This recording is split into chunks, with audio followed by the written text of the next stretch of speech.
Good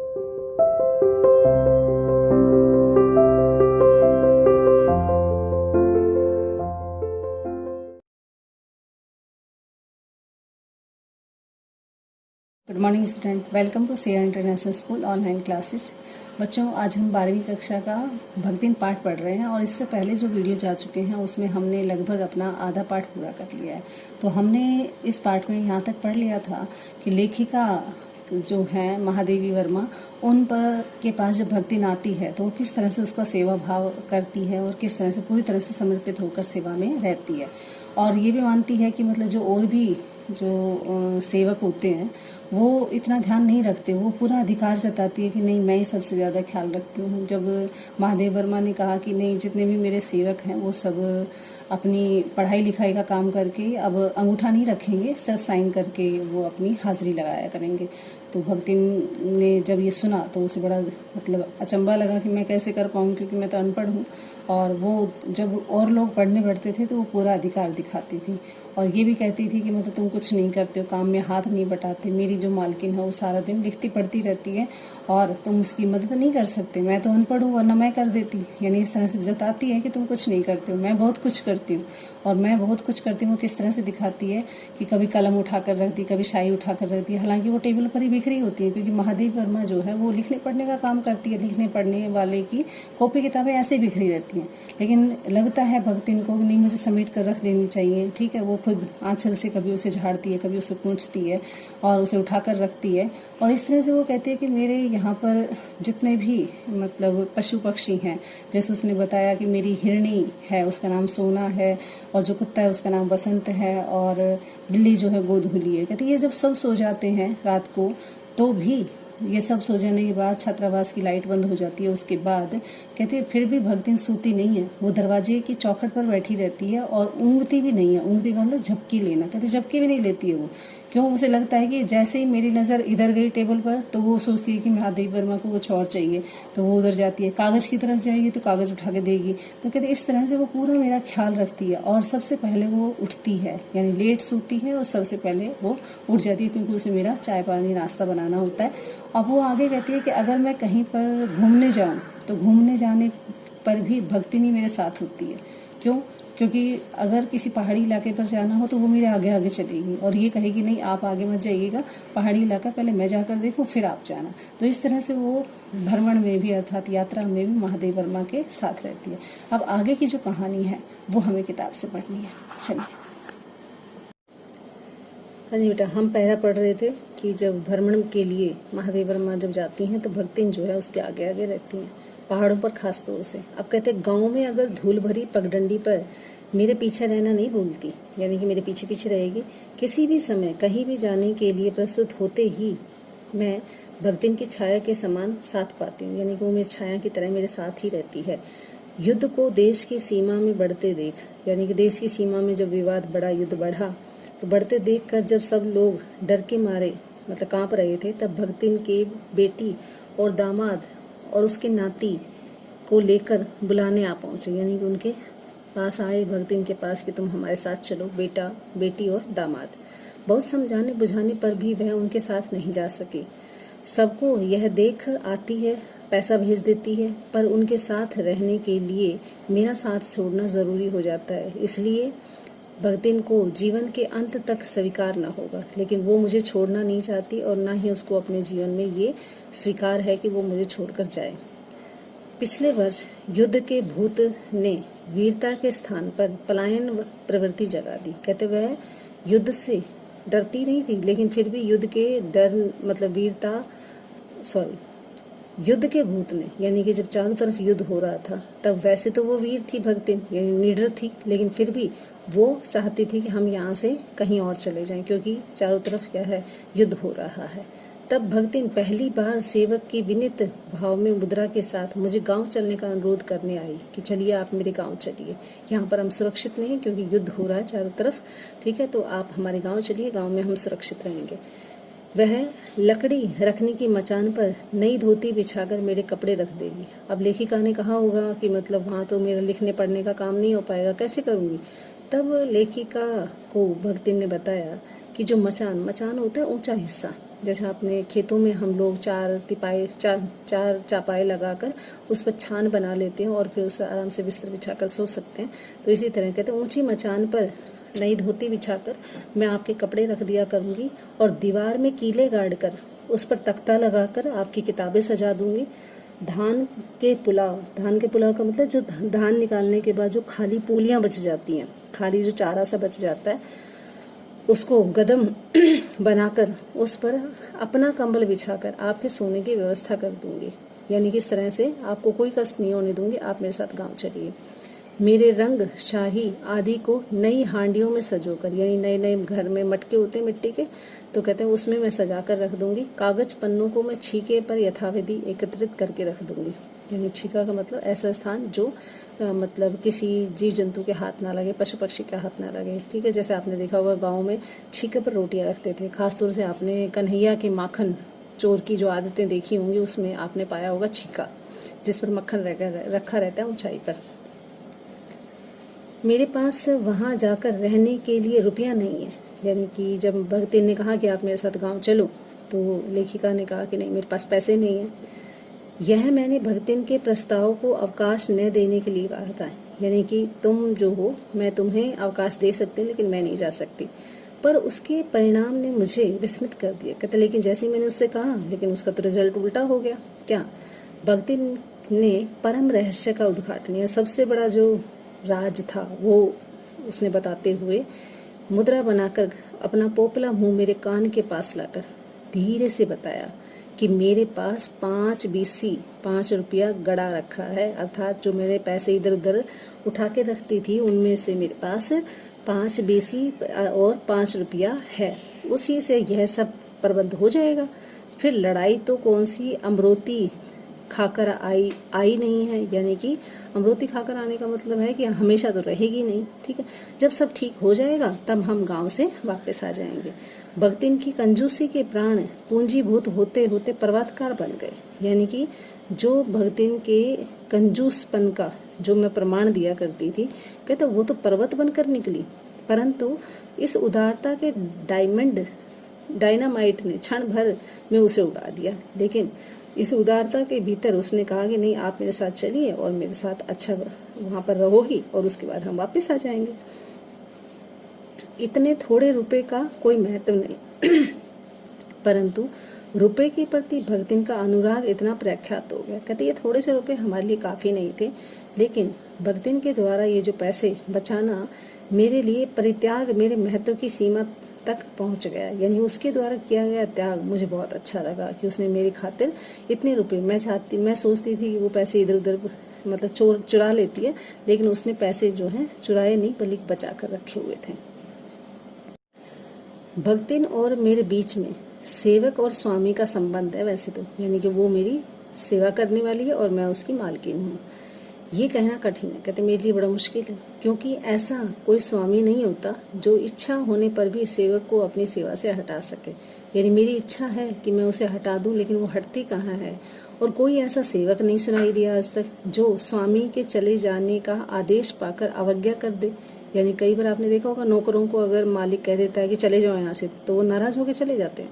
लेकिन भगतिन जो है आदेश दे दिया, यानी खुद उसे आदेश दे दिया लेखिका ने कि तुम यहाँ से चले जाओ, अर्थात गांव चली जाओ, लेकिन वो कहती है मैं तुम्हें छोड़कर नहीं जाऊंगी, और हंस देती है। भगतिन को नौकर कहना उतना ही गलत है जितना कि घर में बारी बारी आने वाले अंधेरे और उजाले का। यानी कि जैसे आपके घर में अंधेरा आता है आप उसे मना नहीं कर सकते, उजाला आता है आप उसे मना नहीं कर सकते, उसी तरह से मैं नौकर होते हुए भी उसे नौकर नहीं कह सकती।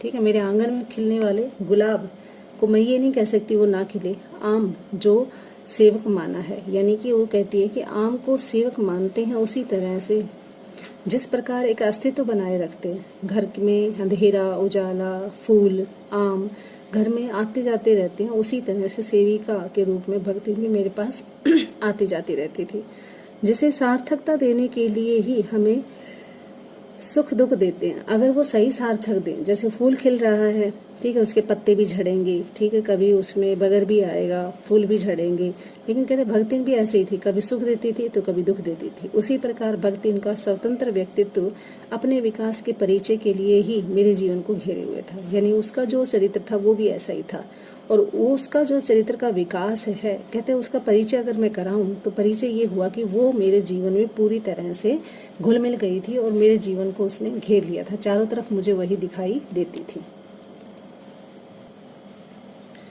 परिवार और परिस्थिति के कारण स्वभाव में जो विषमताएं उत्पन्न हो गई हैं, उनके भीतर एक स्नेह सहानुभूति की आभा फूटती रहती है।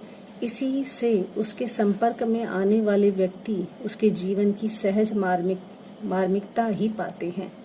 छात्रावास की बालिकाओं में से कोई अपनी चाय बनवाने के लिए भगतिन की दहलीज पर बैठी रहती, कोई बाहर खड़ी मेरे लिए बने नाश्ते में को चखने के लिए उसके स्वाद की विवेचना करती रहती। मेरे बाहर निकलते ही सब चिड़िया के समान उड़न छू हो जाती, यानी जब मैं देखती कि भगतिन क्या कर रही है रसोई में, ठीक है, झांकने जाती, तो वो हॉस्टल की और लड़कियां जो होती थी वो चिड़िया की तरह फुर से उड़ जाती और भीतर आते ही यथा स्थान विराजमान हो जाती। जैसे ही मैं अंदर आती वो फिर वहां खड़ी हो जाती, उन्हें आने में रुकावट ना हो। इसी से भगतिन अपने दोनों जून का भोजन सवेरे ही बनाकर ऊपर वाले आले में रख दिया करती थी।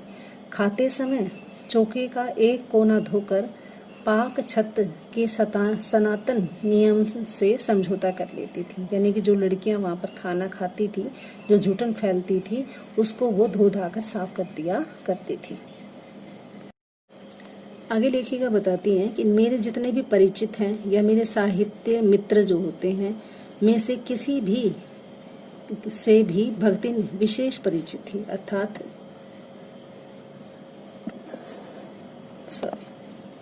अब चलिए, मेरे परिचित और साहित्यिक बंधुओं से भी भगतिन विशेष परिचित थी, यानी कि उसे मतलब पता था, जानकारी थी उन्हें, पर उनके प्रति जो भगतिन का सम्मान था और उसकी जो सम्मान की जो मात्रा है, सीमा है, वह मेरे प्रति उनके सम्मान की मात्रा पर निर्भर करता है। कहने का मतलब जो भी भगतिन के दोस्त आते थे, मित्र आते थे, उनसे वो परिचित तो थी, लेकिन जितना सम्मान भगतिन अपने दोस्तों का करती थी उतना ही जो है महादेवी वर्मा करती थी, यानी महादेवी वर्मा के अनुसार ही भगतिन वैसा ही सम्मान देती थी। मान लीजिए घर में कोई बुजुर्ग आया, पिताजी ने पैर छुए तो देखकर बच्चा भी छूता है, उसी तरह से भगतिन अगर उन्हें सम्मान देती है महादेवी वर्मा उन्हें सम्मान देती है तो भगतिन भी देती है। और सद्भाव उनके प्रति मेरे सद्भाव से निश्चित करता है, यानी अच्छा स्वभाव अगर मैं रखूंगी तो भगतिन भी उनसे अच्छा ही स्वभाव रखेगी। इस संबंध में भक्ति की सहज बुद्धि विस्मित कर देने वाले, कहते ये सहज भाव से वो कर लेती है, तो इसका मतलब वो क्या हुई, बुद्धिमान हुई। तो कहते ये बुद्धि माननी होना उसको अलग करता है। वह किसी को आकार प्रकार से जानती है, यानी हाव भाव से जानती है, और किसी मेरे दोस्त को वेशभूषा से, ठीक है, और किसी को नाम के अपभ्रंश यानी बिगड़े हुए नाम से जानती है। किसी कवि और कविता के संबंध में उसका ज्ञान बढ़ा है पर आदर भाव नहीं। किसी के लंबे बाल हों, उसको देखकर कि लंबे बालों वाला आया था आज। अस्त व्यस्त वेशभूषा को देखकर, यानी कि बेकार सी वेशभूषा किसी मेरे मित्र ने पहनी हो तो उसको देखकर कहती है ओह कौन कितनी कविता लिखत जानते हैं, कहते हैं ओहो ये भी कविता लिखना जानते हैं। तुरंत ही उनकी अवज्ञा प्रकट कर देती है, तुरंत ही उनकी अवहेलना करना शुरू कर देती। तब वो पूछो करो धरो नाही, बस गली गली गावत फिरत है, कहते ये कुछ करते धरते भी हैं या सिर्फ गली गली में गाते फिरते ही घूमते रहते हैं। यानी पहले के जो कवि हुआ करते थे वो अपनी कविताएं गाँव में प्रचार किया करते थे, इधर उधर गा कर घुमा करते थे, ठीक है। पहले ऐसे कवि सम्मेलन नहीं होते थे तो इस तरह से उन्हें घर घर गली में गाना पड़ता था। पर सबका दुख उसे प्रभावित करता था, लेकिन कहते किसी का दुख हो तो उसे प्रभावित करता था। विद्यार्थी वर्ग में कोई जब कारागार का अतिथि हो जाता, यानी जो भी युवा वर्ग था, जब देश में आंदोलन चल रहा था देश को आजाद कराने के लिए, तब वो कहती है कि अगर आंदोलन के दौरान किसी को जेल में डाल दिया जाता तो उसको बड़ा दुख होता था। तब वह समाचार को दुखी होकर भगतिन बीता बीता भरे लड़केपन का जलेहे कलयुग रहा तोन रहा अब परलय हो जाए, कहते हैं ये बीते बीते अर्थात छोटे छोटे जो लड़के हैं इनको बेचारों को कलयुग भोगना पड़ रहा है, इससे अच्छा तो परलय हो जाए। उन पर माई का बड़े लाड तक लड़ने चाहे का कहकर दिन भर सबको परेशान करती रहती। कहते अगर मेरा बस चली ना तो मैं बड़ी लाड से भी लड़ दूं, ठीक है। और वो सबको परेशान करती रहती, पूछती रहती सबसे बापू से लेकर साधारण व्यक्ति तक सबके प्रति भक्तिन की सहानुभूति एक रसी थी। यानी कोई भी, बापू से लेकर भी, बापू जी देखिए कितना, यानी महात्मा गांधी की बात हो रही है, महात्मा गांधी कितना संघर्ष कर रहे हैं अपने देश को आज़ाद कराने के लिए, और ये जरा जरा सी लड़की कैसे मतलब वहाँ पर कलयुग भोग रहे हैं। इससे अच्छा तो परले ही हो जाए, ठीक है, अगर मेरा बस चले तो मैं बड़े साहब से लड़कर अपने देश को आज़ाद करवा लूँ। इस तरह से जो है भक्तिन अपने विचार रखा करती थी। भक्तिन के संस्कार ऐसे हैं, संस्कार का मतलब जो उसके नियम हैं या जो उसका स्वभाव है ऐसे हैं कि वह कारागार से वैसे ही डरती है जैसे यमलोक से। कहते हैं उसे सबसे ज्यादा जेल से डर लगता है, ठीक है, जैसे यमलोक से लगता है अर्थात जैसे मौत से लगता है वैसे उसे कारागार से डर लगता है। ऊंची दीवारें देखते ही वह आंख बंद मूंद कर बेहोश हो जाना चाहती है। कहते ऊंची ऊंची दीवारें देखकर उसको डर लगता है और आंखें बंद कर लेती है। उसकी यह कमजोरी अब सबको पता चल गया कि वो कारागार से डरती है, तो सब उसकी खिल्ली उड़ाते हैं। लोग जेल जाने की संभावना बता कर उसे चिढ़ाते रहते। लोग ये कहते हैं अब महादेव वर्मा भी जेल जाएगी तब क्या करेगी, तो कहते वो बेचारी डरती रहती। वह डरती ही नहीं, यह कहना असत्य होगा। कहते ऐसा नहीं है कि वो मतलब डरती है, कहते डर उसका जायज है कि जेल जाने से डरती है, उसे कारागार से डर लगता है, पर ऐसा नहीं है कि वो पूरी तरह से डरती है। पर डर से अधिक महत्व मेरे साथ ठहरता है। कहते हैं अगर मुझे जाना पड़े और मेरे साथ अगर उसे निकलना पड़े जेल में तो उसे डर नहीं लगता, चुपचाप मुझसे पूछने लगती है। यानी जब उसे पता है कि मैं भी जेल जाऊंगी तो वो मुझसे पूछती है। क्या पूछती है? तो वो लेखिका से पूछने लगती है कि कौन सी साबुन रख लूं, कौन सी धोती रख लूं, कौन सी धोती मैं साफ सुथरी धो के रखूं ताकि आपको वहां पर जेल में मतलब मेरी मैली धोती पहने हुए देखकर आपको लज्जित ना होना पड़े। क्या क्या मैं सामान बांध लूं जिससे मुझे किसी प्रकार की असुविधा ना हो। मेरी यात्रा में किसी को भी किसी के साथ जाने का अधिकार नहीं है। अब लेखिका कहती है मेरी ये खुद की जीवन यात्रा है, तो इसके साथ भला मैं किसी को अपने साथ कैसे ले जा सकती हूँ। ये आश्वासन भक्तिन के लिए कोई मूल्य नहीं रखता। यानी कि वो मुझे आश्वासन देती है कि नहीं, आपकी यात्रा में मैं शामिल हूँ, मेरा जीवन चल रहा है, मैं अपना जीवन जी रही हूँ, तो वो मेरे जीवन में शामिल नहीं हो सकती, लेकिन फिर भी वो तसल्ली देती है कि नहीं, मैं आपके साथ चलूंगी।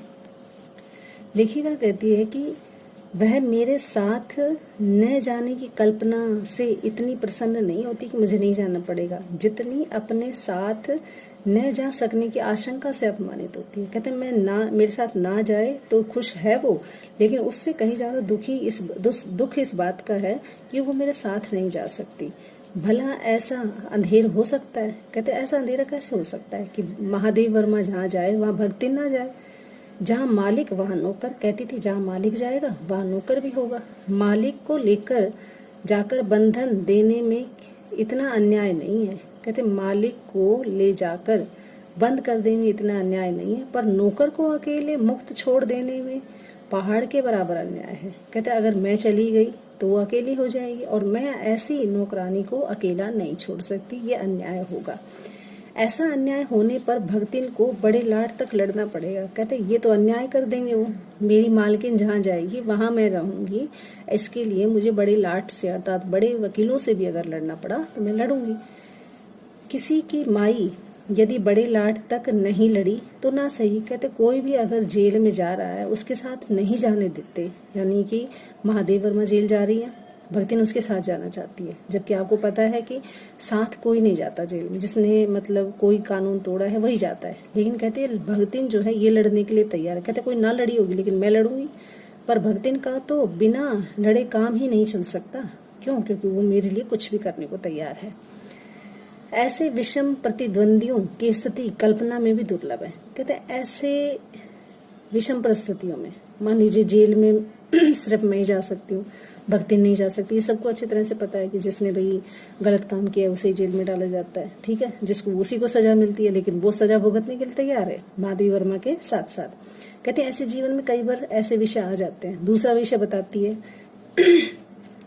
लेखिका कहती है कि मैं कभी कभी ये सोचती हूँ जब मेरा बुलावा आ जाएगा, बुलावा का मतलब जब मेरी मौत आएगी, अर्थात ऊपर परमात्मा मुझे बुलाएगा, जिसमें न तो धोती साफ करने का अवकाश रहेगा, यानी कि धोती कहाँ, मेरे कभी भी मौत हो सकती है, धोती के साफ करने का टाइम कहाँ मिलेगा, न सामान बांधने का समय मिलेगा, न भक्तिन को रोकने का अधिकार होगा, यानी कि ना ही भक्तिन वहां पर रुकेगी या जाएगी ये भी नहीं कह सकती, न मुझे रोकने का ना तो भक्तिन को रोक सकती हूँ, ना खुद को रोक सकती हूँ।